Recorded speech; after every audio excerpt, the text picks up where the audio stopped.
पीले दांत वाली बहू। रंजना कभी ब्रश नहीं करती थी। उसे कितनी बार उसके माँ बाप ने डांटा, लेकिन उसका कोई असर उस पर होता ही नहीं था, जिस कारण से उसके दांत पीले पीले हो जाते हैं। शादी के बाद। अरे बहू, वैसे तो तुझ में कोई कमी नहीं है, पर तेरे दांत इतने पीले कैसे हैं बेटा? कैसे मतलब? कोई सर्जरी थोड़ी ना कराई है। वो तो क्या नाम, मैं ब्रश नहीं करती थी तो पीले हो गए। अब क्या करूं? आप कहें तो लाल करवा लूं या फिर काले? यार ये क्या है, क्यों माँ से लड़ रही हो? लड़ रही हूँ? अरे मैं लड़ रही हूँ या ये बोल रही है कि दांत पीले हैं, पीले। अरे तपस्या थोड़ी ना की है इन्हें पीले करने के लिए। बकायदा ब्रश नहीं किया है 20 साल तक, तब जाकर। छी, कैसी बात कर रही हो? ये उस वक्त तो पीले नहीं थे जब हम लोग तुम्हें देखने आए थे। अरे तब साफ करवा लिया होगा डेंटिस्ट के पास जाकर। अब देखो कैसे पीले पीले लग रहे हैं। रंजना सास की तरफ गुस्से से देखती है। फिर शुरू हो गई पीले पीले पीले। अरे पीले तो तब भी थे जब मेरे हाथ का रसगुल्ला उड़ा उड़ा कर खा रही थी और बोल रही थी, लड़की नहीं गुणों का खजाना दे रहे भाई साहब आप। खैर, अब वो लोग करते भी तो क्या करते, पीले दांत वाली बहू पल्ले पड़ी थी तो झेलना तो था ही। एक दिन कीर्तन में रंजना गाना गा रही थी। अरे कमला बहन, माँ का द्वार है, यहाँ तो सब शुद्ध होकर आते हैं, फिर अपनी बहू को ब्रश भी नहीं करवाती तुम। दूर से पीले पीले दांत भक्ति में बाधा उत्पन्न कर रहे हैं। अरे कोई 2 साल की बच्ची थोड़ी ना लेकर आई हूँ मैं बहू बनाकर। अच्छी खासी लड़की है, अरे कैसे करवाऊं ब्रश? ये तो उसे खुद करना चाहिए ना। अब माँ बाप तो इसके जैसे तैसे निपटा दिए, ये नहीं सोचा कि सास कैसे संभालेगी। सास बहू को लेकर घर आ जाती है, लेकिन सोच लेती है कि अब इसे लेकर कहीं नहीं जाएगी। अगले रोज बहू कहती है, अरे क्या हो गया, मंदिर नहीं जाना क्या? कीर्तन का वक्त हो रहा है। मेरी मधुर वाणी से कान्हा जी जागते हैं और सोते हैं। आप तो जानती है ना उनकी भक्ति में कितना मन लगता है मेरा। वो क्या है ना, तबीयत ठीक नहीं लग रही है मेरी, आराम करूंगी मैं। तबीयत ठीक नहीं लग रही? अभी तो मिथुन के गाने पर नाच रही थी आप, और अब बोल रही है कि तबीयत ठीक नहीं लग रही। अरे भक्ति में मन लगा लो सासू माँ, ऊपर जाना है, क्या मुंह दिखाओगी आप? हाँ?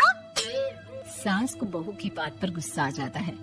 मैं क्या मुंह दिखाऊंगी, इसकी चिंता तो ना कर, समझी?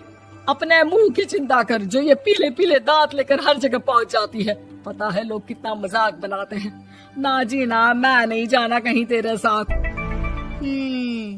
तो ये बात है। कोई ना, मत जाओ, मैं अपने कमरे में ही बैठकर भक्ति कर लूंगी।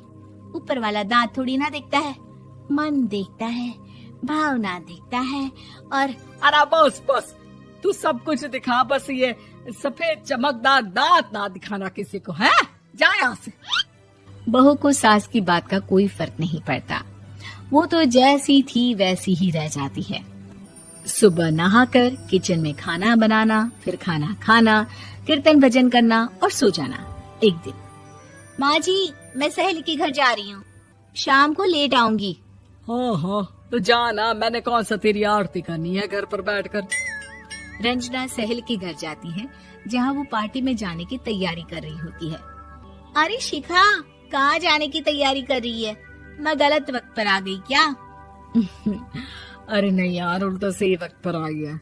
मैंने ये साड़ी और ज्वेलरी निकाली है यार, शाम को इनके ऑफिस की एक पार्टी में जाना है। बताना कैसा लग रहा है ये सब? नहीं यार, इस ड्रेस के साथ तो वो वाली ज्वेलरी अच्छी लगेगी। हाँ हाँ सही बोल रही है, मैंने ध्यान ही नहीं दिया। वैसे तो हमेशा से मस्त फैशन सेंस रखती है। तो बड़ा जाती होगी ना पति के साथ पार्टी में। रंजना कुछ नहीं बोलती, बस सोचती है कि यार काश ये बात सही हो जाती, पर मैं क्यों नहीं जाती पार्टी में? क्या इन लोगों की कोई पार्टी होती नहीं होगी? रंजना घर आती है और रात में पति से सवाल करती है, एक बात बताइए, आप मुझे किसी पार्टी में क्यों नहीं ले जाते? क्या आपके यहाँ ऑफिस में पार्टी नहीं होती? पति बेचारा क्या कहता कि दांत पीले हैं तुम्हारे इसलिए। अरे कोई पार्टी होती नहीं हम लोगों के ऑफिस में, तो कहाँ से लेकर जाऊं? और मार्केट, मॉल, कहीं वीकेंड घूमना, कहीं तो। अरे यार सारे हफ्ते में एक छुट्टी मिलती है, तो सोचता हूँ कि आराम ही कर लूं। क्यों? रंजना मन मार के रह जाती है। पहले कभी सास के साथ मंदिर जाया करती थी, लेकिन वो भी सास ने ले जाना बंद कर दिया। घर बैठी बैठी रंजना बोर हो जाती है। तभी उसे आइडिया आता है और वो मायके जाने का सोचती है। सासू माँ, 2 दिनों के लिए मम्मी के घर जा रही हूँ। अच्छा ठीक है, आराम से जा। और हाँ, माँ से कुछ अच्छी आदत सीख कर आना कि कैसे शरीर के हर भाग की तरह दांतों की सफाई भी जरूरी होती है, समझी? शुरू हो गई ना आप। वो लोग आपकी तरह नहीं है कि छोटी छोटी बात का बतंगड़ बना दे। उन लोगों के लिए मैं मायने रखती हूँ, ना कि मेरे पीले पीले दांत। रंजना माँ को बिना बताए उन लोगों को सरप्राइज देती है, लेकिन जैसे ही वो दरवाजे पर पहुँचती है, अंदर देखती है कि घर वाले कहीं जा रहे होते हैं। अब माँ, काश रंजना दीदी के दांतों वाली प्रॉब्लम नहीं होती, तो वो भी हम लोगों के साथ चलती ना बुआ जी की बेटी की शादी में। हाँ बेटा, लेकिन अब उसे कौन समझाए कि उसको उसके पीले दांत नहीं दिखते, लेकिन उसके आसपास के लोगों को कितना एम्बैरेसिंग फील कराते हैं। मुझे तो कितनी बार उसके स्कूल की टीचर ने शिकायत की कि उसके साथ कोई लड़की बैठना भी नहीं चाहती, और ना ही कॉलेज में कोई उससे बात करना चाहता था। लेकिन पता नहीं क्यों उसे ये बात समझ में ही नहीं आती। कोई कमी नहीं है उस लड़की में, बस यही कि दांत पीले हैं। वो तो भला हो जीजा जी और उनकी माँ का, जो दीदी को जैसी है वैसे ही रखा हुआ है। रंजना को अपने घर वालों की बात सुनकर बहुत दुख होता है। वो सोचती है कि वो क्या करे, लेकिन फिर वो सीधा डेंटिस्ट के पास जाती है, अपने दांत चमकाती है और कसम खाती है कि वो रोज ब्रश करेगी। अरे क्या हो गया? तुम तो 2 दिनों के लिए गई थी ना, पर कोई ना, अच्छा है, चलो आ गई तो। रंजना सास के सामने आकर खड़ी हो जाती है और पूरी स्माइल करती है, उसके चमकदार दांतों को दिखाती हुई। हैं? चले मंदिर? माँ, मुझे माफ कर दीजिए, मैंने आप लोगों को बहुत एम्बैरेसिंग फील करवाया। मैं आज से रोज ब्रश करूंगी।